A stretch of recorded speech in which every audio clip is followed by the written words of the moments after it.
21 tahun gitu. Pernah nggak di satu titik abang merasa, ataupun abang ini kan maksudnya banyak menerima apa bahasanya, keluhan dari warga gitu. Pernah nggak di satu titik abang merasa, aduh capek banget ini ngurusin semuanya gitu, pernah pengen menyerah dan sebagainya? Pernah nggak sih bang di titik itu?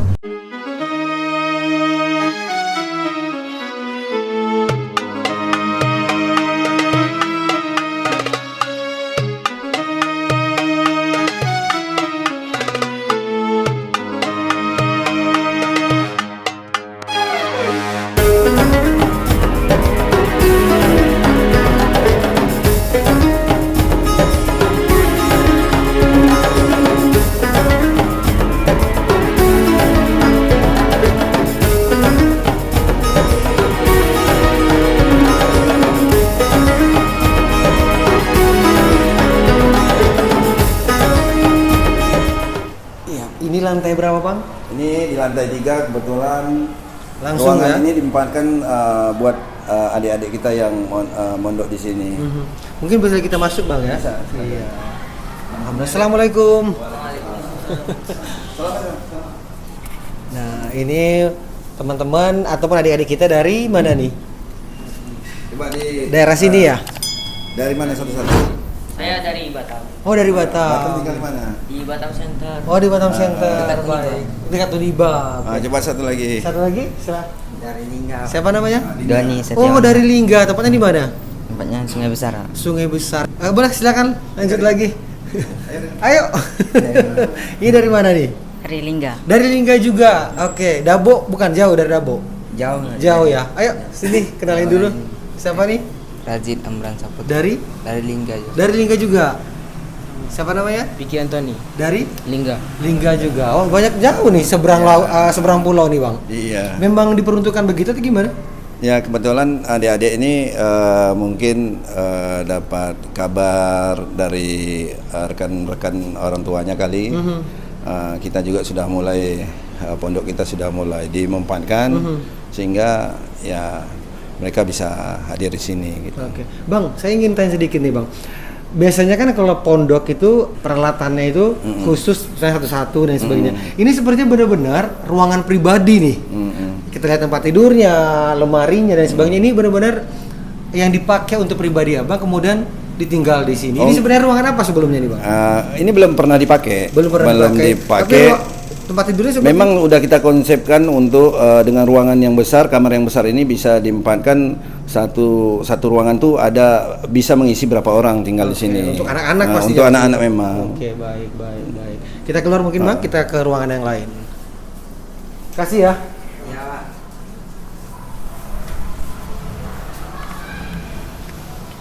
Baik, tadi itu kan salah satu ruangan Bang yang adik-adik kita tinggal untuk 24 jam di sini Bang ya, dari Lingga gitu. Kemudian Bang, kita kan ini berada di lantai yang ketiga Bang ya. Bang, boleh cerita sedikit nggak Bang, bocoran balik lagi sedikit nih ketika ini Abang tinggalin gitu. Boleh dibocorin nggak Bang, berapa sih operasionalnya rumah segede gini? Operasional kayaknya nggak boleh rahasia ya. Oh rahasia ya? Kalau untuk kalau untuk operasional kayaknya saya lebih tertutup ya, karena saya anggap mulai saya hijrah ke sini, saya anggap ini satu kebaikan-kebaikan yang memang harus kita lakukan. Bagian daripada apa ya, amal lah. Maka itu kalau kita larikan ke sana, amal ini kan jumlahnya nggak boleh sering muncul gitu. Ya agak sembunyi sedikit lah. Tapi kalau waktu jadi tempat tinggal Abang gitu, sebelum dijadikan tahfiz gitu, operasional hariannya, listriknya saat itulah, karena kan rumahnya maksudnya kalau kita lihat kan, aduh ini bayar listrik saja berapa gitu. Saya pernah aktifkan penerangan lampu-lampu yang ada, pernah sampai mencapai 5 juta sebulan. Untuk listrik tapi saja Bang ya. Terakhir karena banyak ruangan-ruangan yang memang tidak dimempatkan, sehingga kita gunain yang memang yang wajib aja lah, sehingga nilai operasionalnya kan bisa jauh lebih efisien juga ya, gitu. lebih irit juga. Baik, Bang, ini kan di lantai 3 dan teman-teman kalau dari sini sepertinya kita pemandangannya ataupun view-nya ini cukup luas sekali. Saya tertarik ke sini, Bang. Teman-teman semuanya, ini kan Bang Safarudin Muda yang kita kenal selama ini itu adalah Dewan Pendiri dari Persatuan Pemuda Tempatan ataupun Perpat gitu. Kemudian saat ini saya melihat ada satu visi yang switch ya, bukan tertukar tapi mungkin nambah ya, Bang ya. Sangat concern ke dunia pendidikan dan terbukti bukan hanya menjadi Ponotafis tapi katanya ada satu cita-cita lagi dari Bang Safar di sini, Bang ya. Boleh cerita sedikit, Bang? Ya. Jadi selama ini kan kita di Persatuan Pemuda Tempatan Perpat lebih mengarah dalam kegiatan sosialnya itu yang biasa-biasa kami lakukan setiap tahun maupun di setahun 2 kali di olahraganya, volleyball ada, sepak bolanya ada, takrownya ada. Jadi beraneka gitu. Di balik juga kegiatan sosial di olahraganya, kegiatan-kegiatan lain juga ada seperti goro. Kami lakukan goro sebulan sekali. 2 bulan sekali, seminggu sekali, nggak tentu. Di goro juga tidak hanya goro, ada poggingnya. Karena kan demam berdarah ini kan banyak kampung-kampung yang banyak warganya kan terkena demam berdarah. Jadi tinggal permintaan dari warga dari kampung mana, perumahan mana meminta kami untuk action. Kami turunkan anggota untuk dijadwalkan kami melakukan kerjanya gitu. Jadi masih ada kegiatan-kegiatan lain juga. Jadi selama ini memang di pendidikan kami sudah lakukan. Kami juga sudah lakukan semenjak lebih kurang tahun 2000 kemarin kami sudah juga melakukan bagaimana pendidikan itu bisa hadir di wilayah Bengkong Sadai ini, sehingga karena Batam ini kan bukan Batam, Bengkong ini kan posisi duduknya ini kan pemukiman, padat, sekolahnya kurang, sementara warganya banyak, kemudian masyarakat yang yang kurang mampu juga cukup banyak, sekolahnya nggak ada, kurang, tak mungkin harus seperti zaman saya dulu, harus jalan kaki lagi 1 jam jauh. Maka itu saya kebetulan ada tempat yang memang sudah kami wakafkan untuk dunia pendidikan. Ya udah kami hibahkan, kami usulkanlah. Ada TK negeri, ada SD negeri, ada SMA negeri. Ya hari ini kita berpikir lagi bagaimana sekolah tinggi ini harus ada lagi di sini. Kebetulan memang ada 1,5 hektar keluasan yang ada, saya sudah siapkan di untuk mana kedepannya. Di sini kalau nggak salah ya. Kebetulan di sebelah kanan ini. Teman-teman kita jalan ke sana mungkin, ayo Bang kita lihat. Ini sebenarnya lapangan bola, Bang ya. Ini sebenarnya adalah lapangan bola yang kemudian nantinya akan Bang Safar maksimalkan penggunaannya untuk sekolah tinggi, Bang ya. Ya, jadi memang dulunya kita belum punya konsep yang terlalu jauh. Ini lokasi seluas ini mau ditempatkan apa?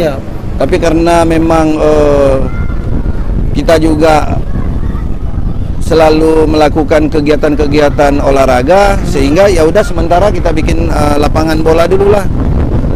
Tapi berjalan dengan waktu yang ada, terpikiran oleh saya hari ini kan kalau untuk lapangan olahraga sepak bola sekarang lebih banyak larinya ke futsal ya. Benar.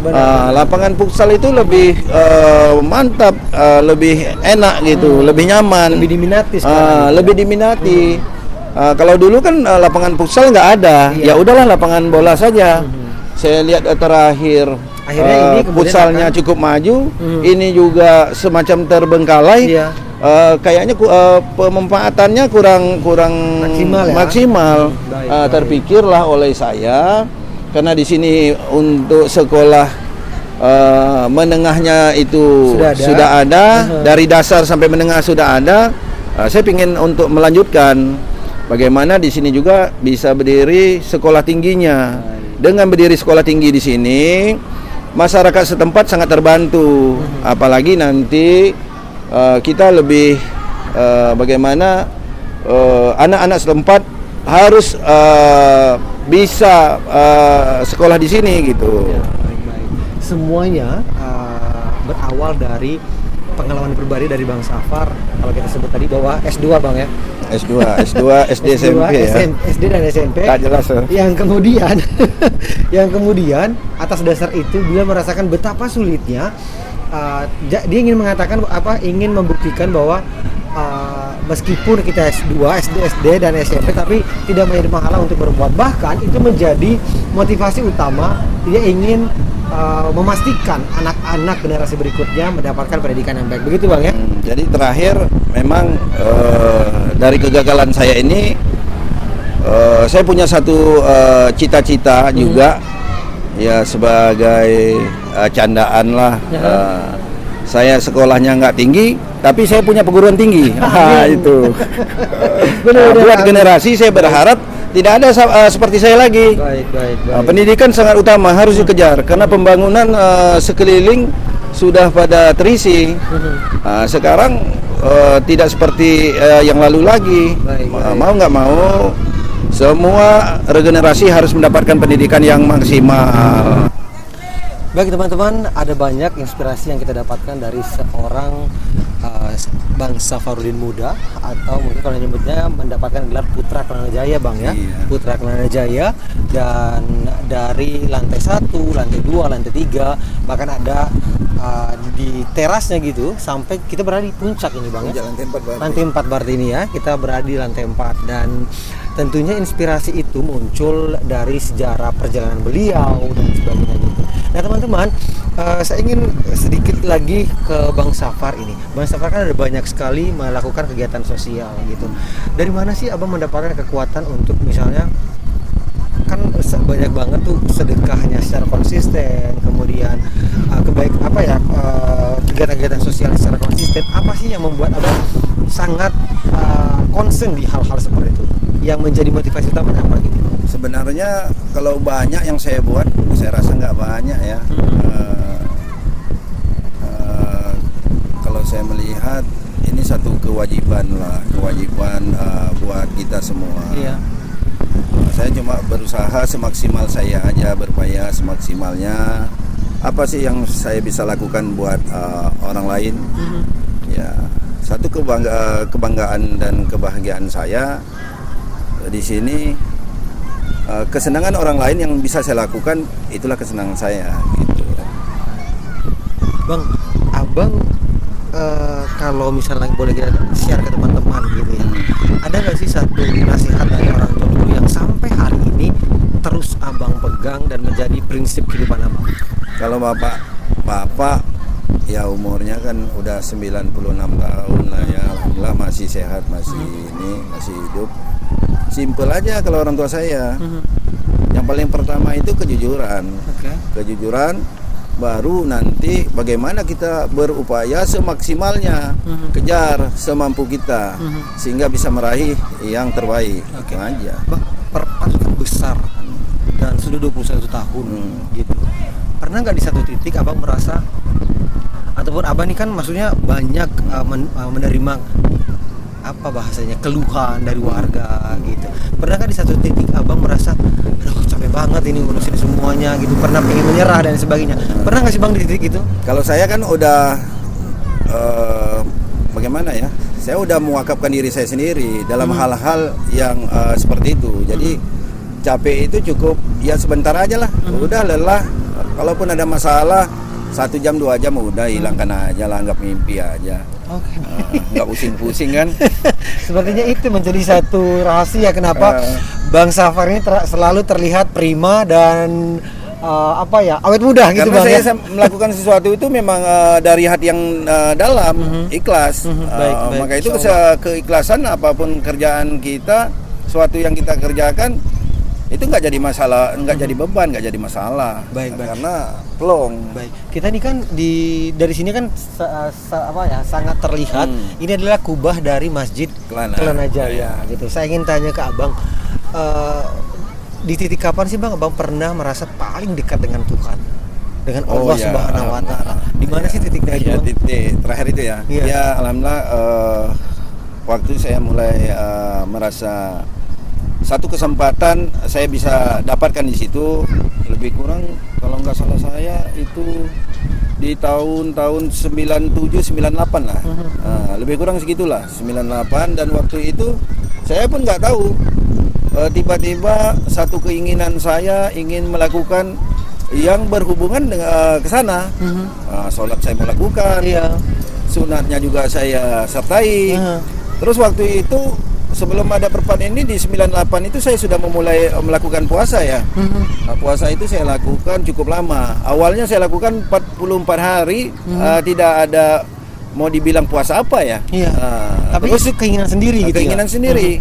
Terus sambung lagi di 3 tahun.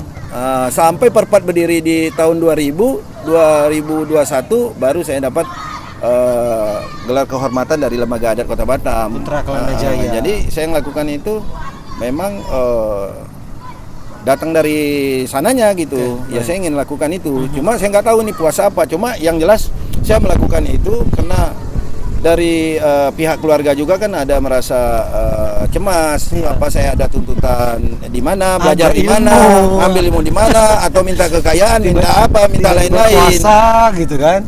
Sholatnya sudah mulai cukup, sunatnya juga sudah dimulai, puasanya kok nggak henti-henti nih.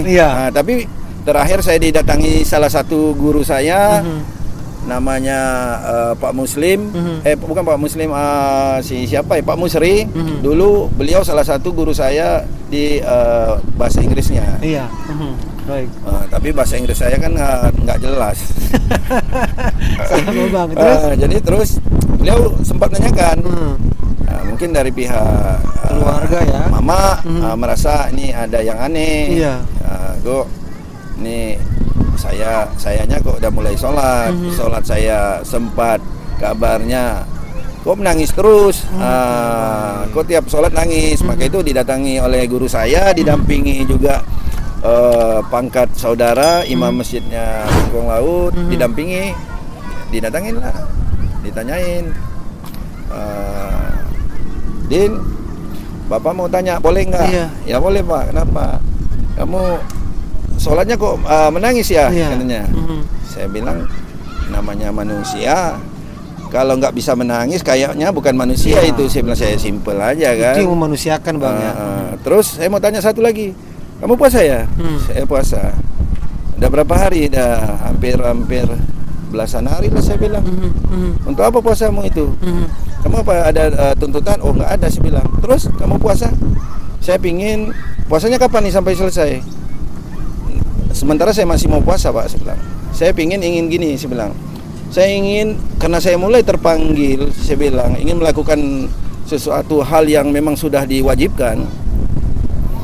Terpikir oleh saya, diri saya, keinginan saya ingin membersihkan apa yang ada yang nggak sehat di dalam tubuh saya ini. Saya ingin membersihkan lewat puasa.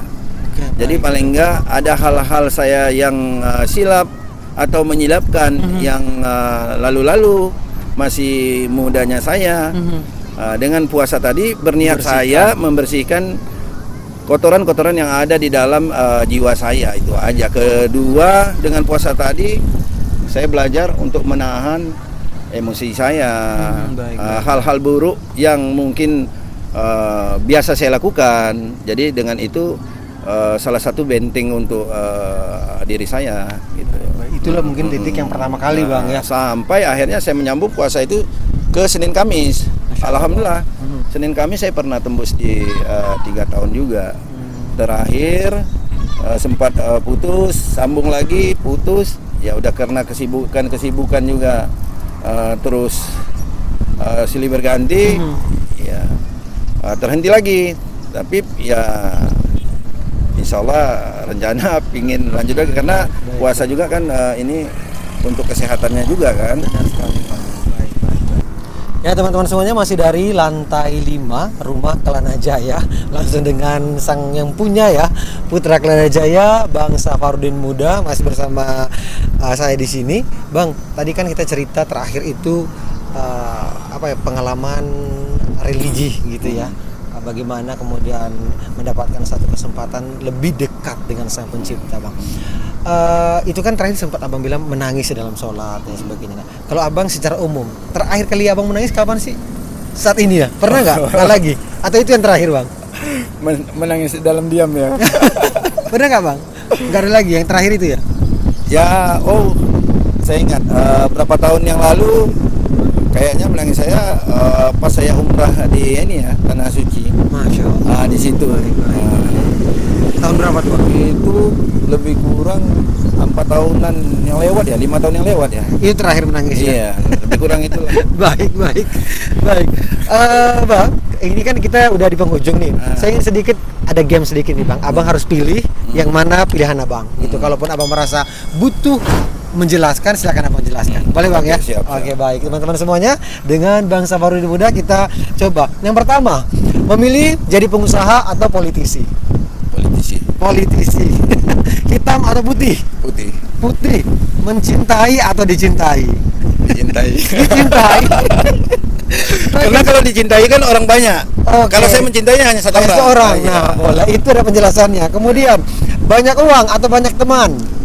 Banyak teman. Banyak Karena teman. banyak teman uang bisa datang. Aha. Kalau banyak uang belum tentu ada teman. Oke, Gitu. baik. Jadi akar atau jadi buah? Saya pinginnya jadi akar. Jadi akar, filosofis nih, Bang ya. Abang memilih sebagai konseptor atau eksekutor?